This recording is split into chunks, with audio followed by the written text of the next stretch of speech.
Hi, Bear. How you doing? Hey guys, hey, you all right? I'm good. Yeah, so excited. Thank you so much for joining us. Jose Nice to Quintero, see you. Cali 93.9. All right, so my Have you question. have you survived, by the way? Have you survived our survival academy out there? Have you had fun? I'm surviving. I'm surviving. What I wanted to know is how did you survive? What made you want to be a survivalist? Was there a pivotal moment in your childhood that led you to this? I think the honest answer is it's the only thing I've ever been good at in my life. You know, from a young age, my dad was a Royal Marine Commando, and loved all of that. Loved the adventure and the survival and the climbing side of things, and that's what I was brought up always doing. Loved it as a kid. It was my connection always to him. Is it would be out doing this stuff. And I think if you'd said to me age 6 or 7 that I could have a job that involved, you know, climbing up things, falling out of trees, getting muddy, following the adventures as much as I, could, I would have thought, that's a dream. So I really do feel really lucky. My job in the army, I think, prepared me and gave me a lot of took those skills to a sort of greater level. But I look back and so grateful to my late dad for that inspiration he gave me. Thank you. Hi, Bear. Hi, Bear. Kelly Edwards here with Kelly Said Go. I'm an adventure travel journalist. I love everything that you do. I have to ask, in Arthur the King, teamwork is something that's very important. And you serving in the SAS, you know the importance of teamwork. Can you tell us a little bit about that? Yeah, I think for adventure racers, as you guys will get a flavor of in this film, and it's a world I know pretty well. You know, we've done a lot over the years with that. It's teamwork is everything. You know, if you can have the fittest, smartest, best people as individuals, but if you can't look after each other, you're never going to win. You know, the teams invariably that win these races are super efficient. They're humble, they're kind, they look after each other. You're going to have a moment on, a race of that length, 430 odd miles, where whoever you are, you're going to struggle. And the team that can help each other and support each other and do that efficiently and non-ego and keep going are the ones that thrive and do well. So in terms of teamwork and adventure racing, that teamwork is everything. As I say in survival, 1+1 never equals 2. It equals about 5 or 6. You know, if you get that 1+1 right, you're unstoppable. Hi, Bear. This is Griff for Men's Journal website and Instagram. I was just wondering, how authentic are the survival techniques seen in the film?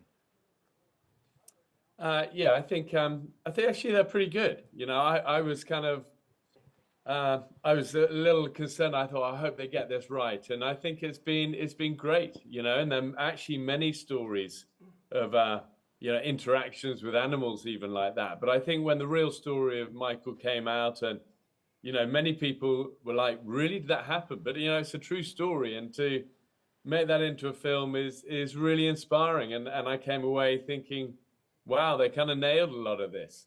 Not only in the terms of the kind of the ambition and the reality of what they were doing in terms of adventure, but also the friendships between each other. And then ultimately that kind of moral dilemma at the end of like, what's more important? You know, is it the trophy, or is it to save a life and finish together and, finish as that tight team with Arthur beside you? And the truth is they got something much greater than any trophy through this. And I think that's the beating heart of this story, is that some things matter more, and friendships are always going to trump a trophy. Hi, Bear. Marissa Hill with ShadeTV. So excited to talk to you because I've learned 2 things my whole life, I think, when I started watching you, which number 1, build a fire. Number 2, build your shelter. Is it backwards? No. Build your shelter first, right? Then build a fire. Those 2 things. But you've been on so many incredible adventures. What is one of your adventures that stands out the most that you think you actually maybe found a friend like Arthur the dog on, if any? Well, it's funny because actually I did a series for Netflix called You versus Wild. That's an interactive show. It's kind of like a kids interactive one where the viewer gets to decide what I do. And the first ever, we did many episodes. We did like 3 films, 2 films in the end. And the first thing we ever did was one with a dog. where this rescue dog was lost, and we found the collar, and we had to kind of go on this whole adventure, and the viewer had helped me make these decisions. And I think out of all the ones we did, it was that one with the dog, with Dana, this rescue dog, that often people still talk to me about. And I love that. I think there's something primal and powerful about the connection between humans and animals that they love. And that's wonderful. And we should never lose touch of that and sight of that and connection with that, because it's been part of our existence, hasn't it, for thousands of years. And those bonds are unbreakable. And those bonds give us, like I say, something much more than any winning podium does. Hello, Bear. So excited to talk to you. My name is Noah Cepeda, and I'm a social media content creator. And my question to you is, what is one experience that really pushed you to your limit? I think Everest was a life-changing expedition all those years ago, because I was just coming out of the military at the time. I'd broken my back a few years earlier. I was trying to refine my kind of strength, and Everest had been such a huge dream of mine, and then suddenly in that hospital, I was so far from ever even being able to climb a stairs, let alone a mountain. And I think it changed my life in so many ways. Even though we had 4 climbers lose their lives up there, 2 of us got to the top, and I think it was such a pivotal time, really, for me, of refinding myself a little bit, and that confidence and that belief that actually, if you give your everything for something, you can pull off special things. So I think probably the Everest expedition, yeah. Hey, Bear. Joe Delkemeyer with Screen Rant. The question I have for you is, we are doing a portion of your Survival Academy out here in Catalina.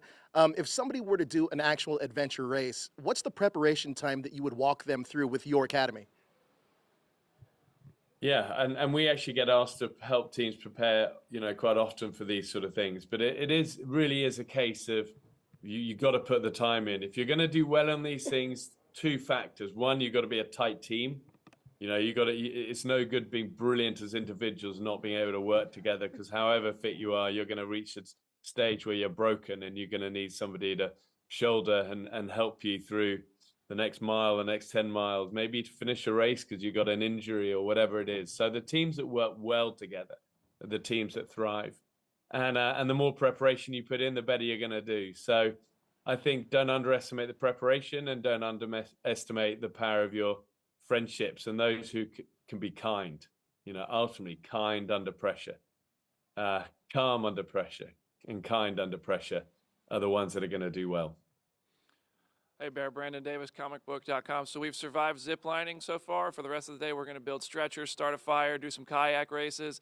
I was wondering if you can, based on those activities that we're going to be doing the rest of the day, if you could speak to some of the things we should keep in mind specifically for things like that, and how to make sure we dominate the race and crush Team 2 and they have no chance. Well, I think like the best things in life, we learn best by doing them, and we learn best by having fun. And ultimately, with our Survival Academy, we always want the ethos to be about developing that inner strength, inner steel, I suppose, in you, and knowing that survival is always about attitude.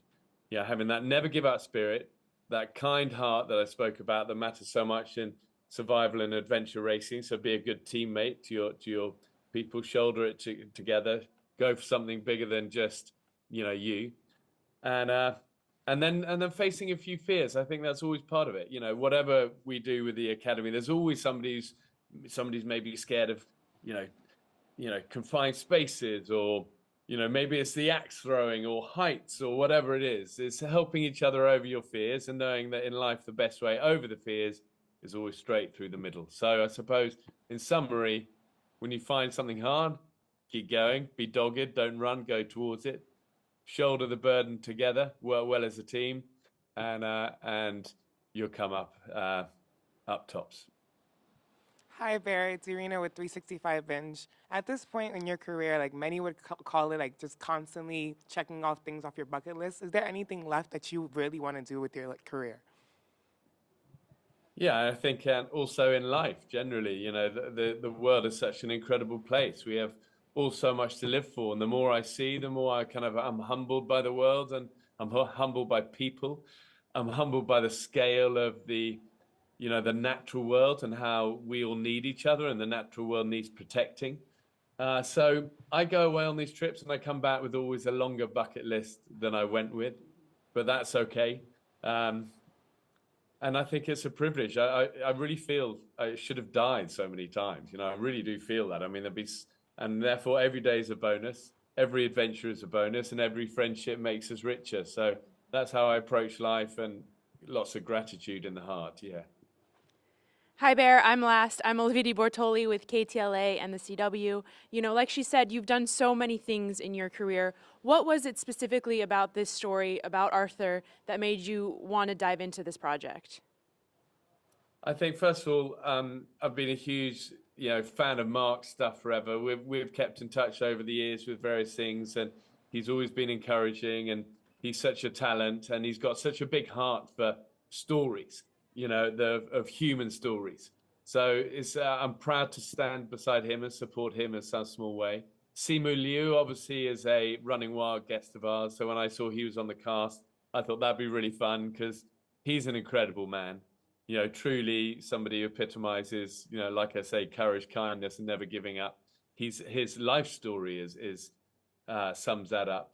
And then, of course, I remember the real life story of Michael and this connection. And I love dogs. I love animals. So, and the team were a pleasure to work with. And it was really fun to do. Yeah.